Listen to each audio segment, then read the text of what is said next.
this substance, this thing take over your mind and you're not thinking properly. Maybe this isn't normal. Maybe I'm overdoing it. You don't even realize you're going down that downslope until you're almost towards the bottom, and then you're scrambling and you're like, what happened? Turned into more of like, I need this drug or else I'm gonna be sad all the time. And so before I knew it, it progressed worse and worse and worse to the point where a lot of them wouldn't even want to be around me if I were drinking.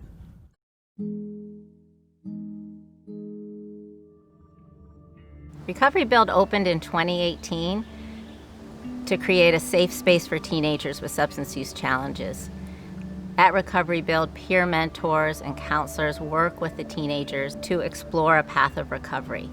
On Cape Cod, there is no adolescent treatment for teenagers with substance use challenges. They have to go off Cape. There's also no after-school program for teenagers with substance use challenges. When they come out of treatment and come back to Cape Cod, they come back to the same people, places, and things that supported and fueled their addiction. I was just because my friends were doing it, and that's what we did. It very quickly became an everyday thing for me because of the people I was hanging out with every day were already doing that. So once I started to join them in doing that, that's what I did every day. If I decide to surround myself with people that are drinking, and I have a drinking problem, then chances are I am not really going to be able to control myself because you constantly have that trigger surrounding you. We're the only teen space on Cape Cod that deals with teenagers with substance use challenges. Peer mentors and peers themselves make the program unique. RecoveryBuild is a safe place for them to go and kind of talk about what's happening in their life, and other people can relate. So it kind of takes the weight off them, and a problem shared is a problem cut in half. Yeah. The other thing that happened was the teens would start calling each other out. Right. Based on, if someone was engaging in riskier behavior than before, one of the teenagers would say, I can't believe you're doing that. Why are you doing that? I think it's a hard thing to understand unless you've been through it yourself.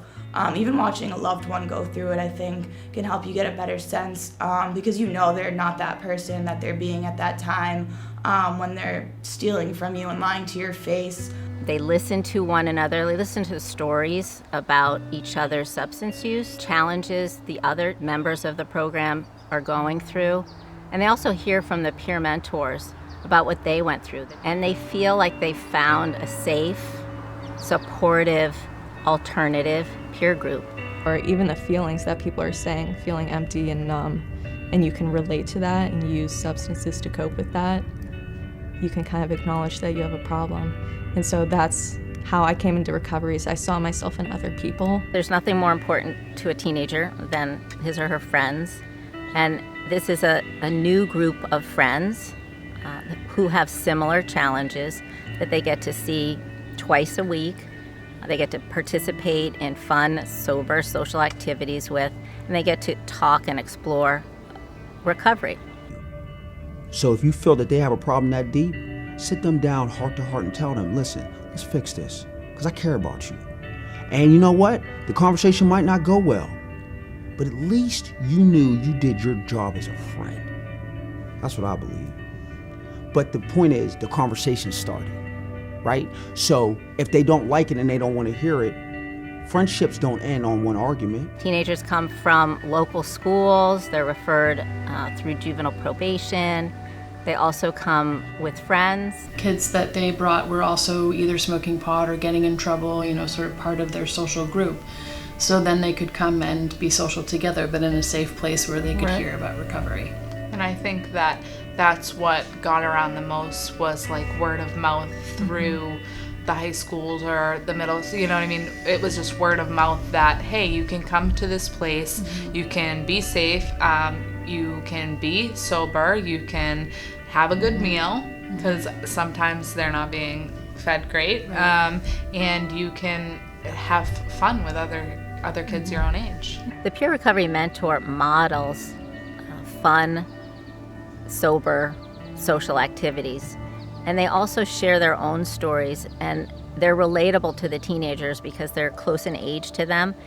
One of the teenagers in the program shared that talking to our counselor, even though she looked old, she got him and she understood and made him feel comfortable enough to share the hardest challenges that he's been facing. I do think that, when one of them said that they had talked to a lot of adults in their lives, and they were kind of funny. They were like, I don't mean like you're old or anything, but you're the first older person that I could talk to that really understood what I was going through. Right. And that, I know, meant a lot and held a lot of weight, and I think kept them coming back. 90% of adults who have an addiction today started using substances as teenagers. And for us, it's so critical to bring this population to resources as early on as possible to get ahead, again, of the disease of addiction. My passion for the program comes from our experience with our own family member. Working with teenagers, we get ahead of a lot of the angst and trauma that families go through throughout the course of a family member's experience with substances and with addiction. I would tell parents to look out for any change in physicality. Are they eating less, sleeping more or less, and just not taking care of themselves the way they would a year or 2 years ago. If there's major signs that they've been impacted, maybe they experienced the death of a loved one or a friend, that will impact you in great ways, and it's important to just keep looking out for signs that something has changed. The model is based on a program that started in the 70s in Houston, Texas. And in fact, when we started to design the program and develop it, we went down to Houston and worked with the Teen and Family Services program down in Houston, sat in on their sessions with the teenagers, sat in on their parent groups. We were there for 2 full days and learned a lot from that program. Recovery results from alternative peer groups that they have tracked since their existence, 85% of teenagers who are members of an alternative peer group will maintain their sobriety versus a 30% national average if they're not in an alternative peer group. And again, these are teenagers coming out of treatment and coming into the supportive alternative peer group programs. The beauty of our program here, the one we started in Hyannis at Peer Recovery Center, is that we get to bring in all of the elements of the Houston model and see how we can build it organically on Cape Cod. We have 2 amazing counselors that are sharing the position of counselor for the program. We have an incredible peer recovery mentor who also is from the Cape, graduated from Cape Cod Community College, and really identifies with the teenagers on Cape Cod. Our hope is to scale this program out across the Cape so that there's an alternative peer group program in Provincetown, in Truro, in Wellfleet, in Sandwich, so that teenagers have access to this incredibly important resource. For me, it's just like changing maybe like one little thing in one little person, you know what I mean? Mm-hmm. And that can create a better life for them in the future. So that's really like what I get most out of like working in RecoveryBuild and working in the youth and young adult population is that they listen to me for some reason. One of our operating principles at our nonprofit, Behavioral Health Innovators, is to co-create solutions around substance use and mental health issues with people with lived experience. And in this case, it's with teenagers. And we want to work with the teenagers themselves because they know best what resonates with them, how to speak about the issues that pertain to them so that their peers will hear the message that they're giving. Working with teens in recovery, we developed an educational tool called RAMP. RAMP calls out behaviors teens engage in as they progress toward addiction. This video depicts their voices. Let's hear about the ramp to addiction and the warning signs along the way that I wish I knew about.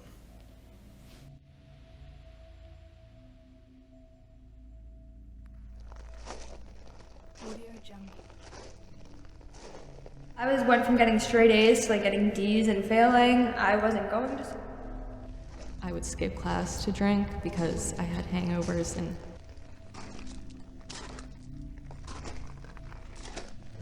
then it turned into I'm fighting people. Made it worse where I was using it as a crutch, so when I used it to solve my problems, I was no longer able to solve them without drinking, without smoking.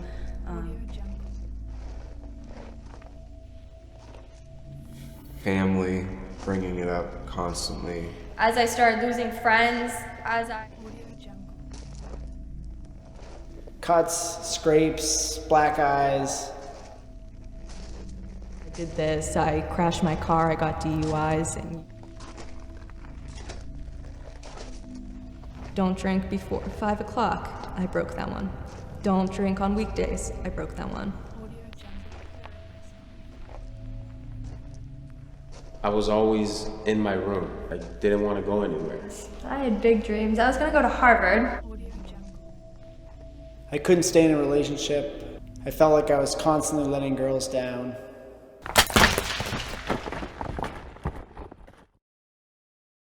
One of the challenges of addiction is that you don't actually know when you've become addicted. There's an invisible line you cross, but you don't actually know where that is. You can view the full Ramp to Addiction video on the RecoveryBuild website. So I would say anxiety and depression and substance abuse go hand in hand rather well, unfortunately.